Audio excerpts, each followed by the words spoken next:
Media बंधुओं, जैसा कि ये सर्वविदित है कि पिछले कुछ समय से संसद में सत्ता व विपक्ष अर्थात बीजेपी और कांग्रेस पार्टी एंड कंपनी के लोग किसी न किसी मुद्दे की आड़ में देश व जनहित के ज्वलंत मुद्दों पर से जनता का ध्यान बांटने व भटकाने के लिए संसद को चलने नहीं दे रहे हैं। यह या तो इनकी केंद्र व राज्यों की सरकारों की कमियों पर से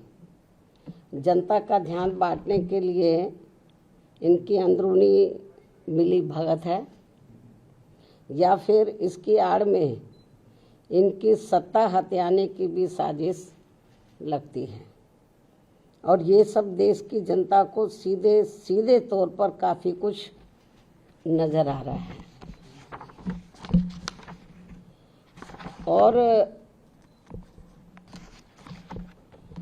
और अब तो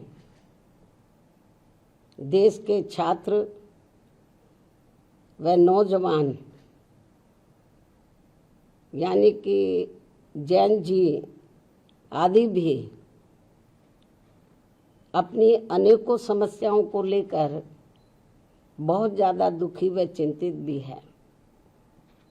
जिनको दूर कराने के लिए बीएसपी भी अपनी कार्यशैली के तहत चलकर हमेशा इनके साथ खड़ी रही है और अभी भी खड़ी है, क्योंकि इनका ये आंदोलन देश के समस्त छात्रों व नौजवान पीढ़ी एवं उनके परिवार वालों की भी गंभीर समस्याओं से जुड़ा हुआ है,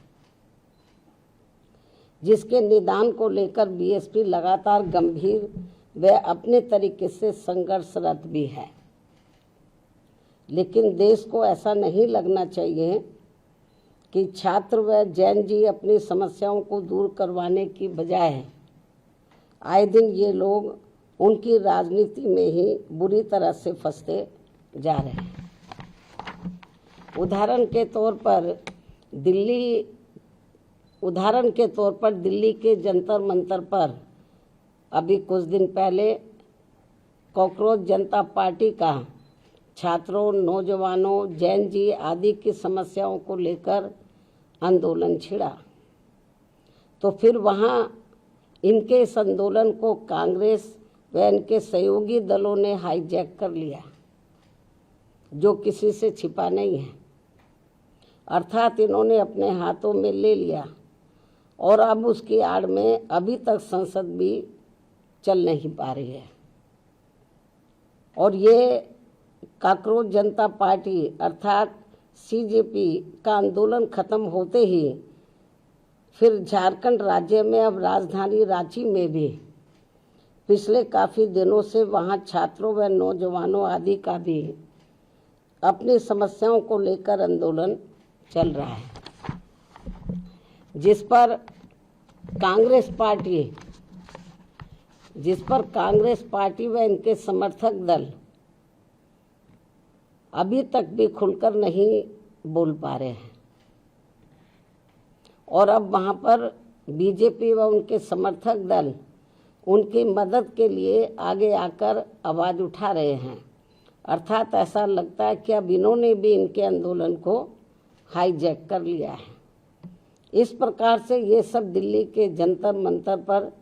छात्रों व नौजवानों आदि के हुए आंदोलन और अब झारखंड के रांची में भी हो रहे छात्रों व नौजवानों आदि के आंदोलन की आड़ में भी हमें राजनीति ज़्यादा देखने के लिए मिल रही है। अर्थात इनकी समस्याओं को हल कराने के लिए गंभीरता नहीं है, हमें गंभीरता नज़र नहीं आ रही है, बल्कि चुनावी स्वार्थ की संकीर्ण राजनीति ही ज़्यादा हावी देखने के लिए मिल रही है। ऐसे में पूरे देश के छात्रों व नौजवानों अर्थात जैन जी से यही अपील है कि वे कि वे अपनी समस्याओं को दूर करने के लिए सत्ता व विपक्ष के इस समय चल रहे षड्यंत्र से बिल्कुल दूर रहें और ये लोग अपनी समस्याओं से निपटने के लिए इनका सावधानी पूर्वक इस्तेमाल करें, ना कि इसकी आड़ में सत्ता व विपक्ष अपने स्वार्थ की संकीर्ण राजनीति करके इनका नाजायज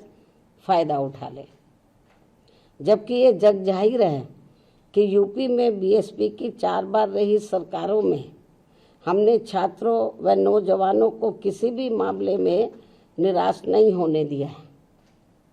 अर्थात हमने छात्रों व युवाओं की सभी छोटी बड़ी समस्याओं का, खासकर उनके रोटी रोजी का विशेष ध्यान रखा है और इस क्रम में सरकारी व प्राइवेट सेक्टर में भी रोजगार के नए नए अवसर प्रदान किए हैं। अर्थात हमने छात्रों की समस्याओं का समय से निदान किया है और नौजवानों को पूर्व की रही सरकारों में जो सरकारी भर्तियों में लंबे अरसे से रोक लगा दी गई थी, जिससे सभी विभागों के कार्य भी काफ़ी प्रभावित हो रहे थे, उसे भी ध्यान में रखकर व उसे हटाकर हमने यहाँ प्रदेश में लाखों लाखों लोगों को रोटी रोजी के साधन दिए हैं। इतना ही नहीं बल्कि हमने पुलिस विभाग में व अन्य और विभागों में भी नए सरकारी पद सृजित करके यहाँ लाखों लोगों को रोजगार दिए हैं। इस समय नौजवान एवं छात्र व छात्राएं भी अपनी पढ़ाई व ट्रेनिंग आदि पूरी करने के बाद यही सब चाहते हैं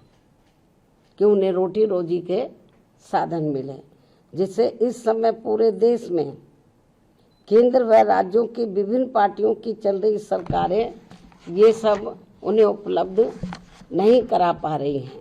जिसकी वजह से इनमें जबरदस्त रोष व्याप्त है। इसके साथ साथ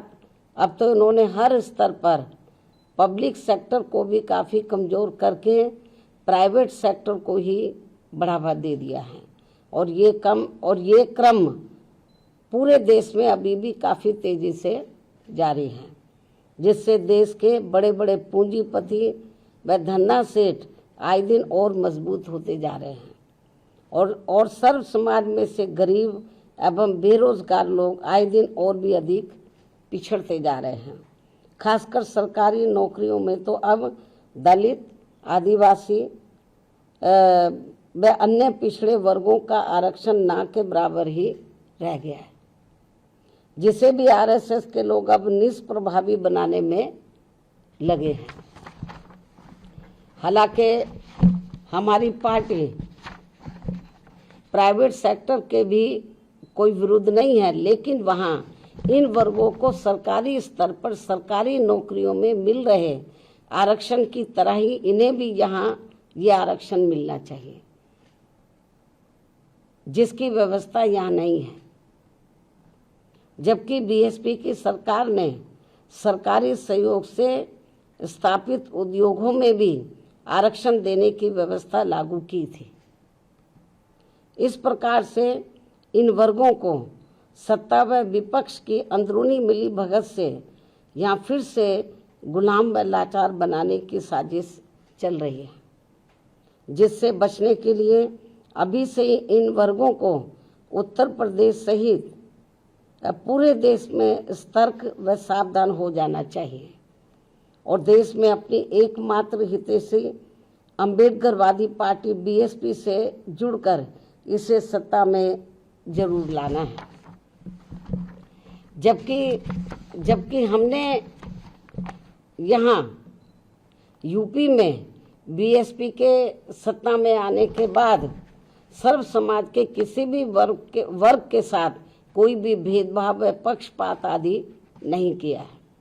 बल्कि सभी वर्गों का हर मामले में व विभिन्न क्षेत्रों में कार्यरत सभी वर्गों के लोगों का भी हर स्तर पर यानी कि राजनीतिक, आर्थिक व सामाजिक तौर पर पूरा ध्यान रखा है। अर्थात हमने बीजेपी व कांग्रेस पार्टी एंड कंपनी के लोगों की तरह उनकी जातिवादी, संकीर्ण व पूंजीवादी मानसिकता के तहत चलकर सरकार नहीं चलाई है, बल्कि बीएसपी की सर्वजन हिताय व सर्वजन सुखाय की नीतियों व सिद्धांतों के आधार पर चलकर ही सरकार चलाई है। और ये सब यूपी की जनता ने 4 बार यहाँ बीएसपी के रही सरकार में देखा है। और अब कुछ ही समय के बाद यूपी, उत्तराखंड व पंजाब प्रदेश आदि में एक साथ यहाँ विधानसभा के आम चुनाव होने वाले हैं, जिसमें ऐसे वातावरण में सर्व समाज से बीएसपी को ही कामयाब बनाने की अपील भी की जाती है। यही देश व जनहित में समय की मांग है, जिससे सर्व समाज के लोग अर्थात छात्र, नौजवान, दलित, आदिवासी, पिछड़े, मुस्लिम व अन्य धार्मिक अल्पसंख्यक समाज के लोग तथा किसान, मजदूर, व्यापारी, कर्मचारी व अन्य मेहनतकश लोग भी अपनी खुशहाल जिंदगी बसर कर सके। अतः हर मामले में अब बीएसपी को ही मजबूत बनाना बहुत ज़रूरी है। इस उम्मीद के साथ ही अब मैं अपनी बात यही समाप्त करती हूँ। धन्यवाद। जय भीम व जय भारत।